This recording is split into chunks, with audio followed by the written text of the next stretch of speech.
Deputy CM ఇంట్లో చోరీ భారీగా నగదు అపహరణ.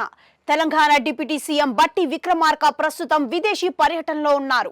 ఆయన విదేశీ పర్యటనలో ఉన్న క్రమంలో ఆయన ఇంటికి కన్నం పెట్టారు. ఆయన లేని సమయంలో ఇంట్లో దొంగతనం జరగడం కలకలం రేపింది. ఖరగ్పూర్ రైల్వే స్టేషన్ లో 7వ నెంబర్ ప్లాట్ఫామ్ పై జీఆర్పీ పోలీసులు తనిఖీలు చేస్తుండగా ఇద్దరు వ్యక్తులు అనుమానాస్పదంగా కనిపించారు. దాంతో వారిని తనిఖీ చేయగా అసలు విషయం తెలిసింది. వారిని పశ్చిమ బెంగాల్ పోలీసులు అదుపులోకి తీసుకున్నారు. పోలీసులు వారిని అరెస్ట్ చేసి విచారించగా తెలంగాణ డిప్యూటీ సీఎం ఇంట్లో దొంగతనానికి పాల్పడినట్లుగా నేరాన్ని అంగీకరించారు. ఈ మేరకు ఖరగ్పూర్ జీఆర్పీ ఎస్పీ దేబశ్రీ సన్యాల్ వివరాలు వెల్లడించారు.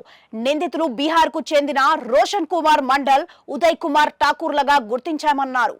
కాగా వారి నుంచి బంగారు, వెండి ఆభరణాలతో పాటుగా నగదును స్వాధీనం చేసుకున్నారు. ఇదే విషయంపై తెలంగాణ పోలీసులకు సమాచారం ఇచ్చినట్లుగా చెప్పారు.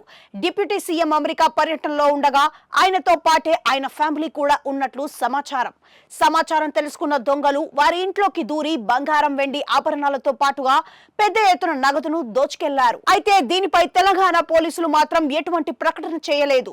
డిప్యూటీ సీఎం ఇంట్లో చోరీ జరిగినప్పటికీ ఇంతవరకు ప్రకటన చేయకపోవడంపై విమర్శలు వస్తున్నాయి.